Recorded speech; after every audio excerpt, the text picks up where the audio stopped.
هلو السلام عليكم ورحمة الله وبركاته وامام الصومالي إلا مركان يرى أنا يرى اسكول دكتا أيام اسكول بان دقا جرنا قرقا كان لغين جري وانا السول لغين جري مر الله لي مركان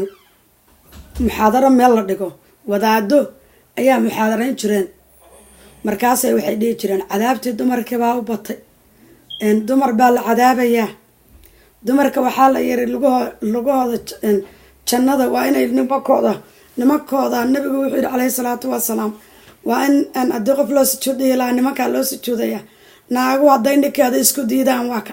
naaguhu waa ka naarti baa naagta la geli nabigu naagihiibuu naarta kusoo arkay naagihii 7 sanaa jiri waxaan aaminay war diintan islaamka ma waxaa loo soo dejiyey in naagaha kaliya loo soo deji diintu miyaanay ragawaanin markaasaan waxaan bilaabay suicide ilaahay inaan baryo oo aan iraado ilaahayow intaanan qaangaarinba nafta iga qaad intaanan qaangaarinba idil intaanan qaangaarinba aan dhinto ilaahay baan aada u bari inaan dhinto inta aanan qaangaarin ilaa aan ka gaaray 14 sano muddo 7 sana ilaahay waxaan ka baryi jiray intaan lay gudina inaan dhinto inaanan qaangaarinna inaan dhinto ilaahay ga ma aqbalay waxa marka sheekh la yiraahdo sheekh aadan cabdullaahi oo ka soo gali jiray raadiyo muqdisho galabkii ayaan dhageysan jiray sheekh boqolsoon ayaan hel sheekh boqolsoon qayr allah siiyo sheekh xaqa oo dhexdhexaada oo rag iyo dumarkaba ka hadlo ilaahay oo ku naxariiso sheekh boqolsoon anoo dhageysta oo ku xiran sheekh kartile oo yar oo kulkulul oo maasha allah oo diinta dhexdhexaad u fidinaya ee aan dumar u lahayn iyo cadaab ayuu ahaa oo dad kale waris bedela warsaasiyala wana allah idinku yaala saasda wana allah shaytaan ku yaala saasda sheekhi waa naga dileen wuxuu naga dilay kuwaan qayr qabin baa naga dilay oo inkaartayda ku dhacday inkaarta muslimka oo dhan bas waa la joog waxaan marka dhageystay kitaabka af Soomaaliga baa soo baxay kitaabkii baan fiiray kitaabka bini aadamka oo dhan buu la hadlayaa suuratul nisaa ma ogi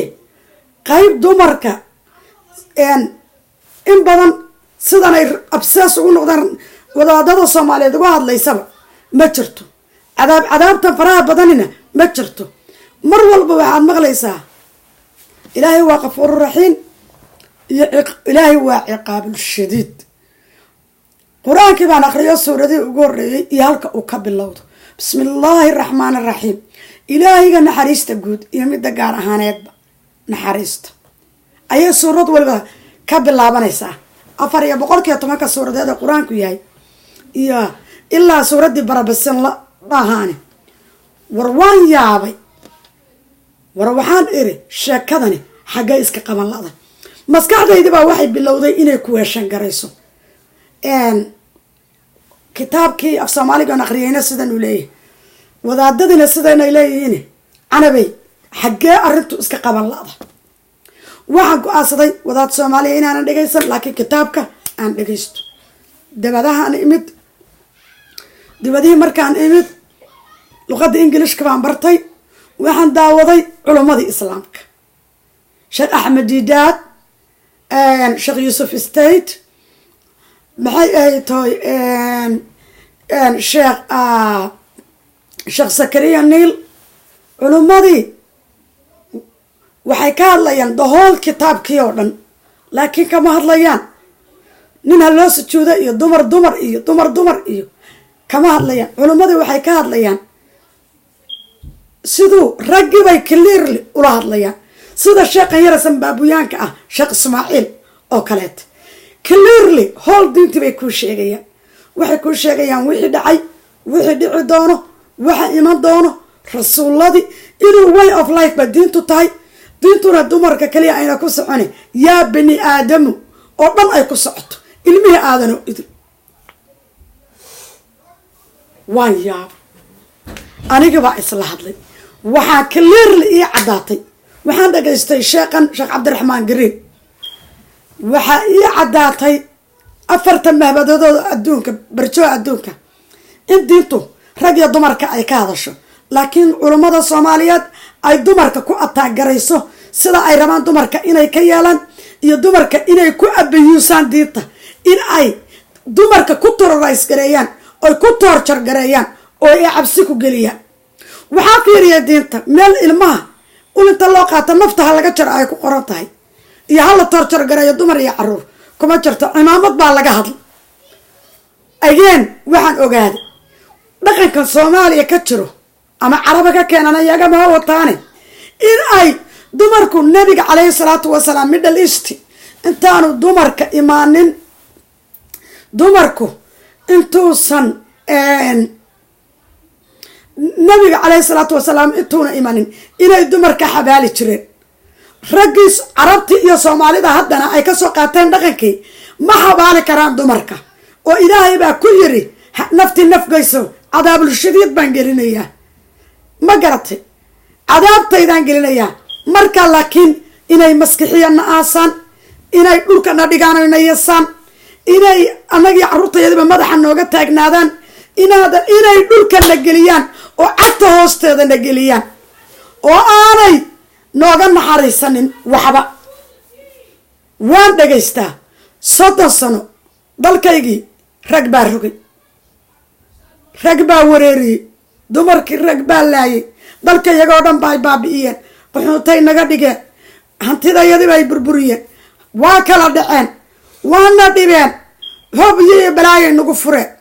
ilaa raas casar iyo raas kambooni bayna rogeen waa rag waa walaadadii waxaa hadda dadka laynaya hadda inta quraan soo akhriyaan oo shabaab ah oo sunno ah oo kii kale ah oo kii kale ah oo 120 isku kala qaybiyeen masaajidadii ayaa qabiil iyo group u kala taagan yihiin last 30 years fitnadii Soomaaliyana al-ittixaad bay ka bilaabatay iyo walaadadii dalka balaayada sameynayeen fitnadii u dambaysayna maanta waa kuwa shabaab la wado oo maalin walba dadka meydkooda xalaashanaya war waxaasuna waa rag intay ragga u aanin lahaayeen oo wuxuu sheegi lahaayeen wataa maanta uu ka hadlayo gabar mayda oo dhimatay cawradeeda yaa inuu kufsaday maydka niko naag markuu naaseeda iyo cawradeeda ka sheekaynayo waa inuu kufsaday oo uu la falgalay aqligan ilaahay baa ku siiyey sida uu noqonayo fishikiisa aad arkaysaa marka uu sheegayo ka hadlayo isku kala qaadayo anigu ilaa intii culimo intan ka bedelan la helo allah ilaahay sheekha hadda loogu qaatay ee xaqa iyo cilmiga leh ee ka hadla waayo culimada inta badani maadi iyo malahan cilmi diiniyeed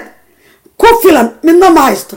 mid waliba meel bay soo fariistay ayuu wadaad ka jaahil oo ka soo daran wuxuu ka bartay iyo fasalka quraanka u fasilaya sida uu isagu rabo sida ay niyadiisu rabto ragga wixii la faray ma sheegayaan ragga waxa laga rabo ma sheegayaan caruurta dayacan ma sheegayaan xaaraanta ay haystaan ma sheegayaan dulmiga dumarka lagu hayo ma sheegayaan mas-uuliyadii la saaray ma sheegayaan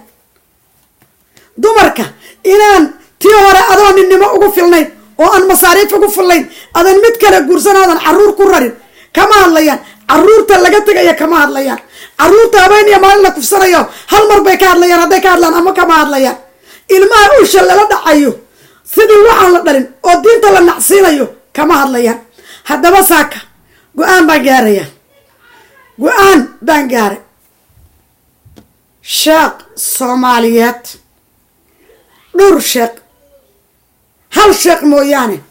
qaar aaratood leh oo markay diinta sheegayaan saa wejiga ka siinaya oo aaratood haysta diintu waa nasteexo waa qosab waa sheekh Yuusuf Istayd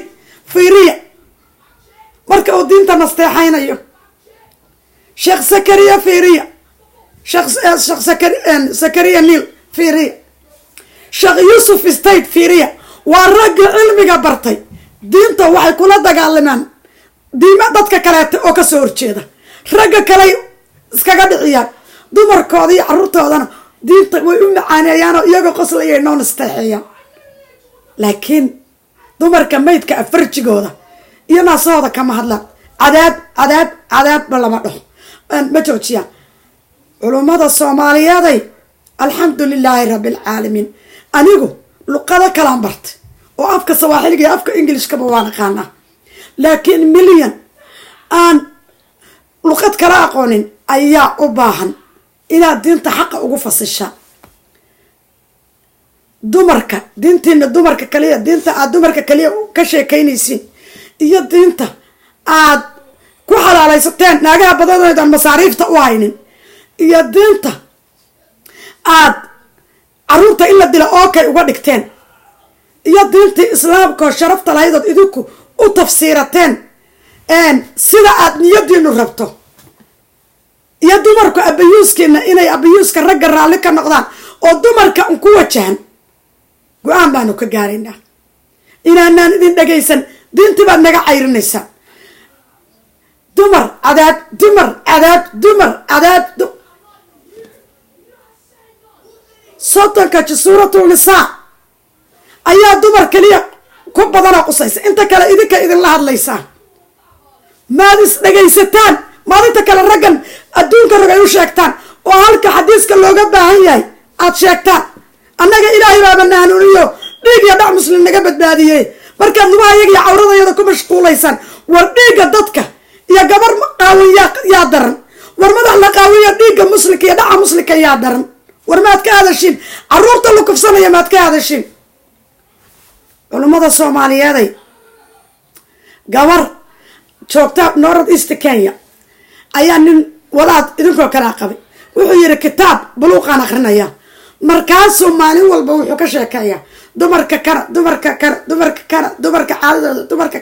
dumarka dabadooda dumarka kan maalintii dambe gabadh yar la siiyayoo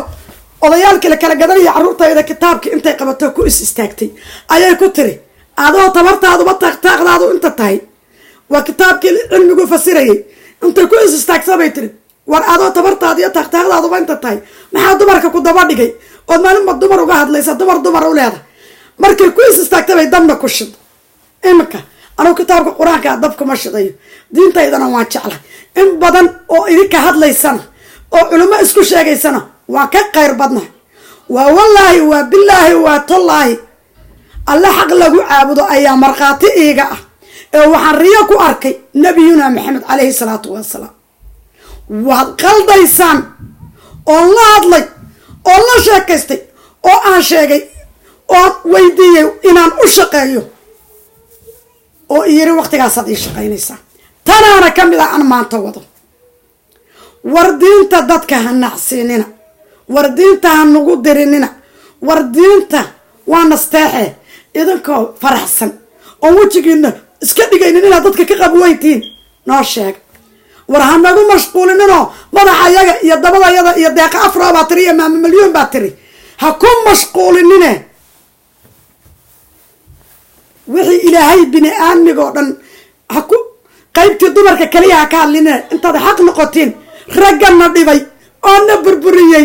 oo na rogay iyo idinka wadaadada oo dulmiga dumarka iyo carruurta ka wada xaqa ka hadl haddaydan ka hadlin dambi weyn inaad galaysaan oo aad diinta idinku dadka ka saaraysaan oo aad diinta idinku dadka ku diraysaan ogaada anigu Joyce baan leeyahay oo Axmed Diidaad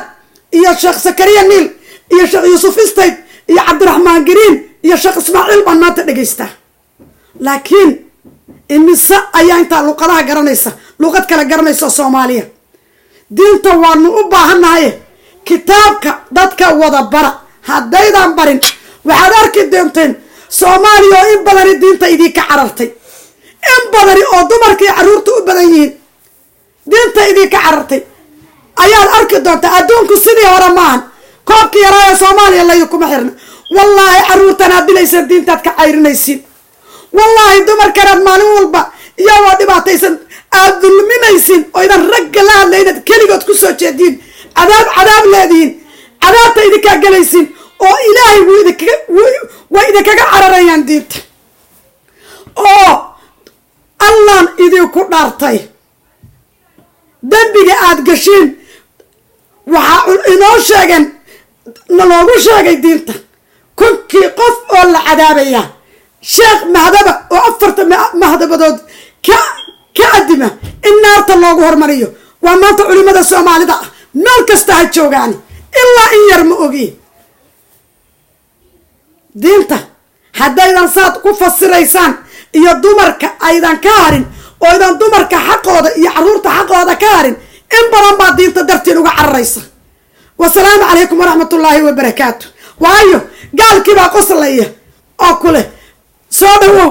dhawow oo inay diinta islaamku badato aan ogolayn diintu waa naxariis dadka loo soo dejiyey kitaabku waa naxariis nabigu calayhi salaatu wasalaam waa naxariis buu ahaaye ama diinta naxariistii ka dhiga diinta dumarka xaqooda lagu qaato oo dumarka lagu dhaco oon meherkooda la siin oo la dulmiyo oo caruurta looga cararo oo caruurtooda lagu laayo oo idaan ka hadlaynin waxaad ogaateen in laydinla tartamayo oo tartan lagula jiro qofkii muslim oo dhibkaad u geysateen iyo